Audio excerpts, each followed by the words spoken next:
The notification hit my screen at 3:12 p.m. like a sledgehammer to glass. 3 words kept swimming before my eyes, refusing to make sense no matter how many times I blinked them into focus. Sold your building. Not selling or considering offers. Sold. Past tense, done deal. My older brother Daniel had just executed the financial equivalent of reaching into my chest and ripping out my still beating heart. I sat frozen in the mahogany-paneled conference room of City Hall, surrounded by urban planners droning about rezoning proposals while my world tilted off its axis. The message glowed like poison on my silenced phone. Sold your worthless building for $175,000. Family needs it more than you do. No question. No apology. Just pure, breathtaking entitlement wrapped in 4 sentences. That worthless building, the one Daniel had just liquidated like a garage sale trinket, was worth $9.2 million. The Morrison Tower, my crown jewel, generating $168,000 in monthly rental income from its boutique shops, premier offices, and luxury penthouses. But Daniel didn't know that. None of them did. To my family, I was still Rachel, the 31-year-old disappointment who'd spent her 20s as a glorified building supervisor. The sister who hadn't conquered law school like Daniel, who hadn't married into Silicon Valley money like our sister Sophia, who lived in what they assumed was a cramped apartment while they flaunted their suburban McMansions. They had no idea I owned 22 properties across 3 cities, that my property manager title meant managing my own empire for the past 5 years, that my tiny apartment was actually a 2,800 square foot penthouse atop a building I owned outright. If you're watching this and thinking someone could never steal from family like this, trust me, blood doesn't always mean loyalty. Hit that subscribe button because this story is about to show you exactly how deep betrayal can cut. The meeting dragged until 4:30 p.m. I sat there, phone face down, letting the presenters' voices wash over me like white noise while my mind calculated the magnitude of Daniel's theft. When we finally adjourned, 3 more messages waited, already deposited the check. Don't throw a tantrum. You know the firm needs capital. Should thank me for getting anything for that dump. The firm. Daniel's boutique law practice. His 22-month-old money pit that hemorrhaged cash faster than a severed artery. The venture our father had seeded with $350,000, now drowning because Daniel spent more on Italian leather chairs than actual client acquisition. I didn't text back. Instead, I called my attorney, Rachel. Thomas Chen answered immediately, his voice carrying that particular tension reserved for emergencies. What's happened? My brother just sold the Morrison Tower, claims he got $175,000. The silence stretched so long I thought we'd disconnected.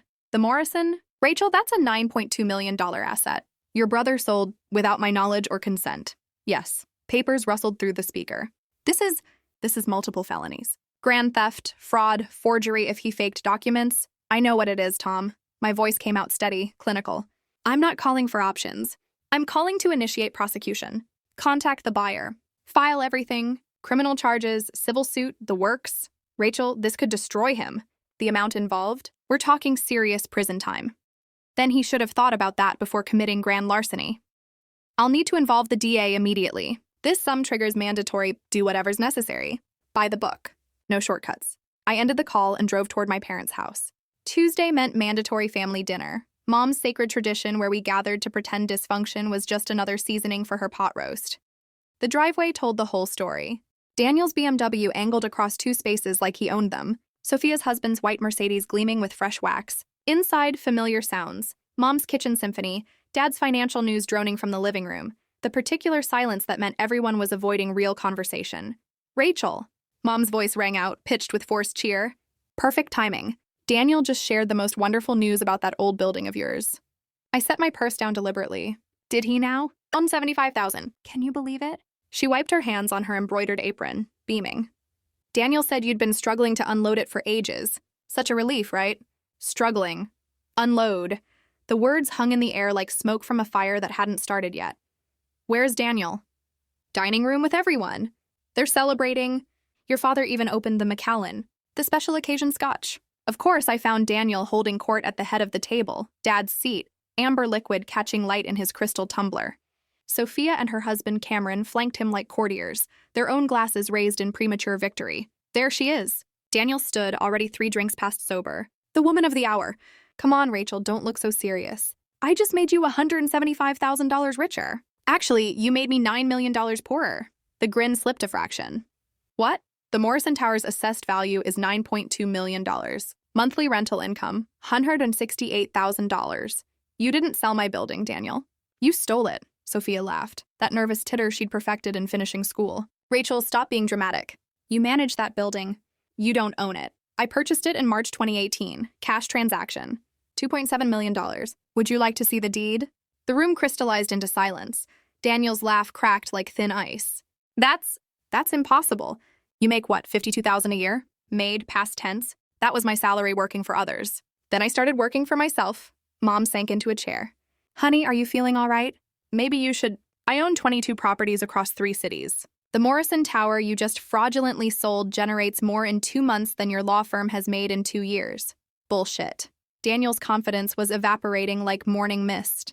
If you had millions, we'd know. You drive a Honda, a paid-off hybrid with excellent resale value. You live in that shoebox apartment, a penthouse I own outright.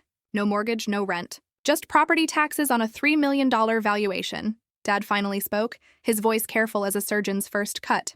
Rachel, if this is some kind of joke, my phone rang. Thomas, excuse me. I stepped into the kitchen, leaving them frozen in their disbelief. Rachel, we have a situation. Your brother went through Quick Close Solutions. They're basically a laundering operation for fraudulent sales. But here's the interesting part. He provided extremely sophisticated forgeries. Power of attorney, deed copies, the works. He's a lawyer. He knows exactly what he did. The title company's cooperating fully. They're looking at losing their license. Johnson Acquisitions, the buyer, is threatening lawsuits against everyone. They want their $175,000 back immediately plus damages. And Daniel's already spent it, deposited this morning into his firm's account. Rachel, before that deposit, his business account showed $38,000. He was already underwater. Of course he was. File the police report. Tonight. This is your brother, who committed multiple felonies. File it. I returned to find the dining room in chaos. Daniel was on his phone, his face draining of color with each word he heard. Mom clutched Dad's arm. Sophia typed frantically on her phone while Cameron sat perfectly still, calculating their exposure. That was Johnson Acquisitions, Daniel said, lowering his phone like it might explode. They're saying the building's worth $9.2 million, I supplied. They want their money back, plus damage, plus they're pressing charges. Sophia's phone buzzed. She gasped. Oh God, Daniel, you're trending. Lawyer sells sister's $9 million building for pennies. Business Insider just picked it up. And Bloomberg, Cameron added, scrolling. And the Real Estate Journal. They're calling it the year's biggest property fraud. Like this video if you've ever had family underestimate you. Sometimes the best revenge is simply revealing who you've always been. Dad stood up, his authority voice booming. This is fixable. We'll hire better lawyers. With what money? I asked quietly. Daniel's firm is $38,000 in debt. You mortgaged the house twice to fund him. Sophia, didn't you and Cameron co-sign his office lease? Sophia went white.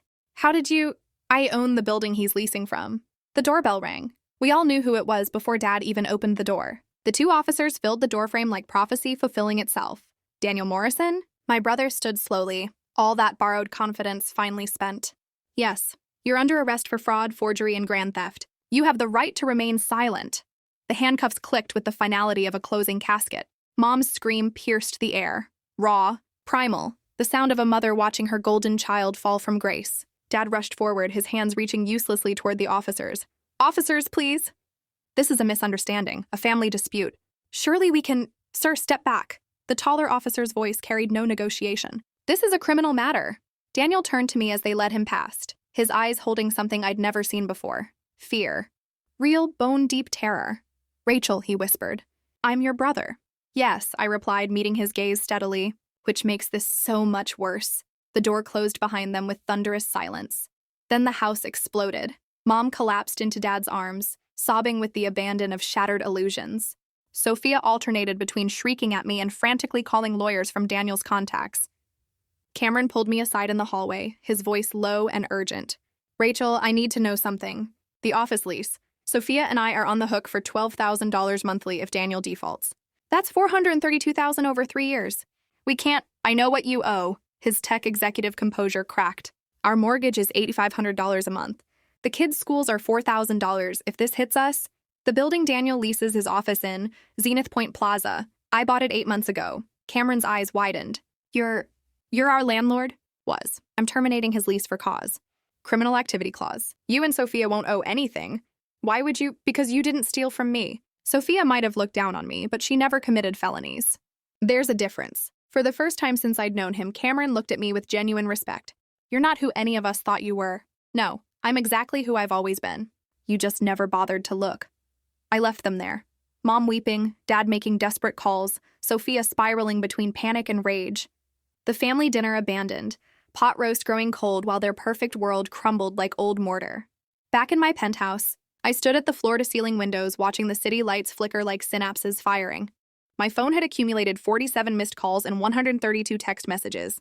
Extended family crawling out of the woodwork. Suddenly fascinated by their mysterious cousin Rachel, who'd apparently been hiding millions while they'd been pitying her at Christmas dinners. I ignored them all except one text from Sophia. I'm sorry. For everything. For all the years I acted like you were less than. You were more than all of us combined. I texted back, apology accepted. Take care of your family. Thomas called at 11:47 p.m. Daniel made bail. $150,000. Your father took out a third mortgage. That house must be leveraged to the foundation by now. Beyond it. Also, interesting development. 18 creditors have filed claims against Daniel's firm. He owes $472,000 total. Apparently, he paid for the showy expenses and ignored everything else. Sounds right. Image over substance. The family motto. Rachel, the DA, wants to meet tomorrow. With these amounts and the sophisticated nature of the fraud, they're considering serious charges. We're talking potential prison time. 5 to 7 years.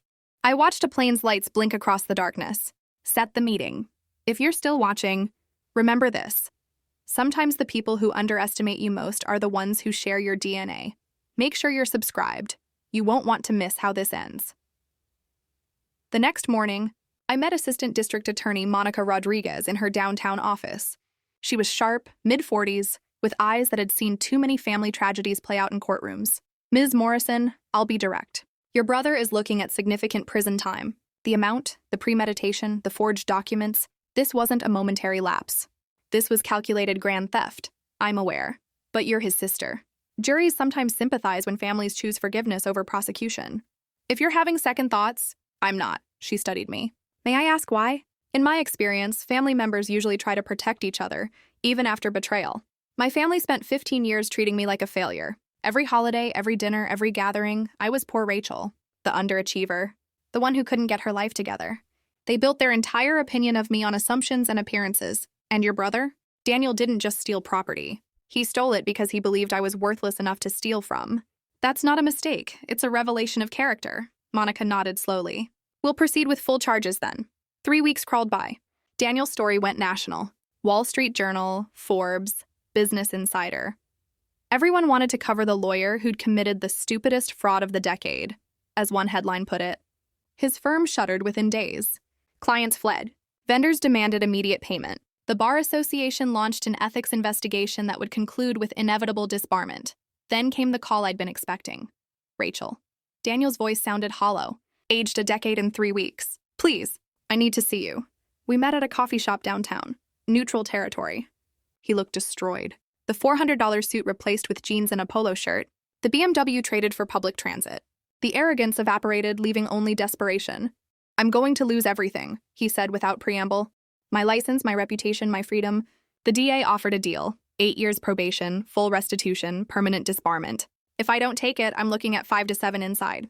Take the deal. How am I supposed to pay $9.2 million in restitution? I don't have it. Dad doesn't have it. Nobody has it. Then you shouldn't have stolen it. His hands shook around his coffee cup. I was drowning, Rachel. The firm was failing. Dad kept asking about returns on his investment. Sophia kept comparing me to Cameron's success. And then I saw your building records when I was researching property law, and I thought, you thought I was an easy mark. I thought you'd never know. I thought it was worth maybe $200,000 maximum, some rundown building you'd inherited or something. I never imagined that I'd actually built something valuable. Tears ran down his face. I'm sorry. God, Rachel, I'm so sorry. Not just for the theft. For everything. For every time I made you feel small. For every joke about your little job. For acting like success only looked like my life when yours was the real achievement. Apologies don't pay restitution. Then what do you want from me? I looked at my brother, really looked at him. Stripped of everything he'd used to define himself, he was just a frightened man facing consequences he'd never imagined possible. I want you to learn. To really, genuinely understand that other people's lives have value even when you can't see it. That quiet success is still success. That the person you dismiss might be the one holding all the cards. I've learned. Believe me, No, Daniel. You've been caught. There's a difference. Learning comes after. During those 8 years of probation when you're working whatever job will hire a disbarred felon, when you're making $30,500 monthly restitution payments that leave you with barely enough to survive. When you see me at family events and remember that you could have just asked for help instead of stealing it. He broke down completely then, sobbing in the middle of a crowded coffee shop while strangers pretended not to notice. The golden child reduced to tarnished brass. 2 months later, at the restitution hearing, the judge ordered Daniel to pay $9.2 million at $3,500 monthly. It would take him 219 years to pay it off. He accepted the probation deal to avoid prison, but his life as he'd known it was over. Disbarred at 36, unemployable in law, starting from below zero with a felony conviction shadowing every step.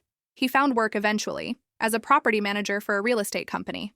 Entry level, $46,000 annually, managing buildings for someone else. The irony wasn't lost on anyone. Mom called when she heard. Are you satisfied? Her voice dripped venom. Your brother, reduced to working some menial job, living in a studio apartment, shopping at discount stores. Is this what you wanted? I worked that exact job for 8 years, I reminded her. You all called it pathetic then. That was different. How? Silence. He was supposed to be successful, she finally whispered. He was. Then he threw it away for $175,000 that wasn't his. A year passed. The family dinners stopped. Mom couldn't bear having us in the same room. Dad aged 5 years and 12 months, his retirement consumed by legal fees and mortgages. Sophia and Cameron moved to Seattle, partly for his job, mostly to escape the scandal's shadow. Then, 14 months after the conviction, Sophia called. Can we meet? Just us, please. We sat in a restaurant overlooking the harbor, 2 sisters separated by more than just water views. She looked older, softer somehow. The judgment had leaked from her eyes, replaced by something I'd never seen there before. Humility. Daniel's doing better, she said carefully. He's actually good at his job. His boss says he's the most dedicated property manager they've ever hired. Good for him. He talks about you. Not with anger, with respect. Says you taught him more through losing everything than business school ever did. Expensive education. Sophia stirred her coffee slowly. You know what I realized? We spent our whole lives performing success for each other. The right schools, the right marriages, the right cars. But you just built it. Quietly, without needing anyone to applaud. I didn't have a choice. Nobody was watching my show. We should have been. She looked up, eyes glistening. Rachel, how did you do it? How did you turn $52,000 a year into millions? For the first time in my life, my sister was asking me for advice. I lived on $30,000 and invested everything else. Found undervalued properties in emerging neighborhoods. Renovated strategically. Reinvested rental income. No flashy cars, no country clubs, no performances. Just math and patience. While we were laughing at your Honda, while you were financing BMWs, you couldn't afford to impress people who weren't paying attention. She winced. Direct, honest. We talked for 3 hours. Not as the sisters we'd been, the star and the shadow, but as equals. Maybe for the first time ever still with me? Sometimes the greatest revenge isn't destroying someone. It's letting them see what they destroyed in themselves. If this story resonates, hit that subscribe button. We're almost at the end, and you need to see how this concludes. 2 years after the conviction, my phone rang at 7:23 a.m. Unknown number. Rachel? It's Daniel. I almost hung up. Almost. What do you want? Nothing. I wanted to tell you something. I'm training new property managers now, teaching them about market analysis, investment strategies, portfolio building. And yesterday I realized something. What's that? Everything I'm teaching them, I learned from watching you. All those years you tried to talk to me about real estate at dinners, and I'd roll my eyes and change the subject to my latest case. You were handing me gold, and I was too arrogant to take it. Silence stretched between us. I'm not asking for forgiveness, he continued.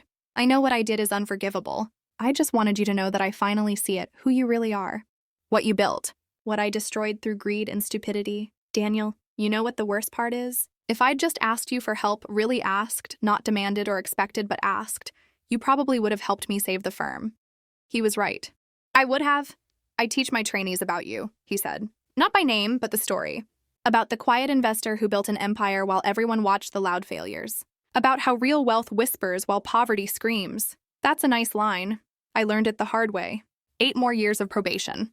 17 years of restitution payments left. But Rachel, I'm actually okay. For the first time in my life, I'm not performing. I'm just working, building, like you always did. I'm glad you're okay. Are you? Really? I thought about it. Yes, I never wanted you destroyed, Daniel. I wanted you to see me. The real me. Not the shadow you all created. I see you now. We all do. After we hung up, I stood at my penthouse windows looking out at the city skyline. 7 of the buildings in view were mine now. My portfolio had grown to 31 properties. The Morrison Tower had been returned to me after the fraudulent sale was voided, and it continued generating steady income. But the money had never been the point. 3 years later, at Thanksgiving, the family gathered for the first time since the arrest. Mom had finally insisted, threatening to write everyone out of her will if we didn't show up. Empty threat. The house had been reverse mortgaged to nothing, but we came anyway. Daniel arrived last, driving a used Corolla, wearing clothes from Target. He looked healthier than he had in years, calmer. Real. We sat at the same dining room table where he'd announced his theft.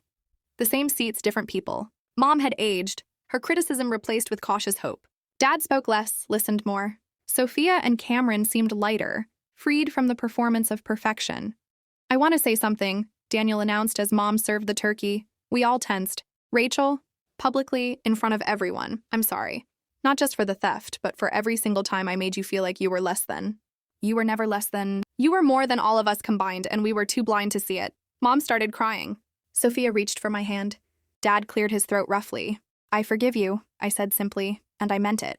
Later, as we cleared dishes, Daniel pulled me aside. My boss wants to promote me. Regional manager? $78,000 a year. It's not much compared to what I used to make, but it's honest. Yeah, it's honest. He paused.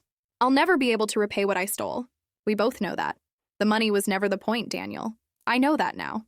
It was about respect, recognition, seeing you for who you really are instead of who we decided you were. And now I see you. The real estate genius who let us all think she was nobody while she quietly built everything. That night, driving home to my penthouse, I thought about success and failure, about family and forgiveness, about the price of being underestimated and the cost of being seen. My phone buzzed with a text from Daniel. Thank you for letting me learn the hard way. It's the only way that would have worked. He was right about that too. 5 years after the conviction, I sat in my office. Yes, I had an office now, on the top floor of a building I'd bought for $4.2 million, reviewing my portfolio. 47 properties across 5 cities. Annual rental income of $8.7 million. Net worth that would have made my family faint if they'd known the real number. But they didn't ask anymore. They'd learned that my success wasn't for their consumption or approval. It was mine, built in silence, revealed only when someone tried to steal it. Daniel had worked his way up to regional director, managing 200 properties he'd never own. He was good at it, perhaps because he finally understood the difference between managing and owning, between performance and production, between looking successful and being successful. At family dinners, he spoke differently now. No more boasting, no more comparisons. He asked questions, real ones, and listened to the answers. He'd learned, finally, that the quietest person in the room might be the one holding all the cards. Mom had stopped asking when I'd get a real job. Dad no longer offered financial advice. Sophia had started her own small business, inspired, she said, by watching me build something from nothing without applause. They'd all learned the same lesson Daniel had learned in handcuffs. Never underestimate the quiet ones. If you've made it this far, you understand that sometimes the best revenge isn't revenge at all. It's revelation. It's showing people who you've always been while they were too busy dismissing you to notice. Hit subscribe if you want more stories about underdogs who were never really underdogs at all, just winners who didn't need to announce it. The last time I saw Daniel before writing this, he was teaching a seminar on property investment. I sat in the back, unrecognized, listening to my brother teach strangers the lessons I'd tried to teach him for free. Real wealth is quiet, he told them. It doesn't announce itself. It doesn't need validation. It builds in the shadows and only reveals itself when necessary. I learned that from the smartest investor I know. Someone who built an empire while everyone thought she was building nothing. A hand shot up. Who was it? Daniel smiled, not the old cocky grin, but something humbler, wiser. My sister. The one I tried to steal $9.2 million from because I thought she had nothing worth stealing. Turns out she had everything. She just didn't need us to know it. After the seminar, he found me in the back. How long have you been here? Long enough. Did I get it right? You got it right. We stood there, brother and sister, thief and victim, student and teacher. The weight of everything between us. The betrayal, the arrest, the conviction, the slow journey towards something like forgiveness. I'll never be able to repay the money, he said, but you've repaid something else, respect. Finally, he nodded. Understanding, as I walked to my car, yes, still the Honda, because some things don't need to change. I thought about the long journey from that Tuesday afternoon when Daniel's text shattered my anonymity. The family that had underestimated me now saw me clearly. The brother who'd tried to steal from me now taught others about my success. The life I'd built in quiet had survived its violent revelation. Some would call it revenge. I called it justice, but mostly I called it inevitable, because here's the truth about underestimating people. It works perfectly until it doesn't. And when it stops working, when the person you've dismissed reveals their true power, the fall is proportional to the height of your assumptions.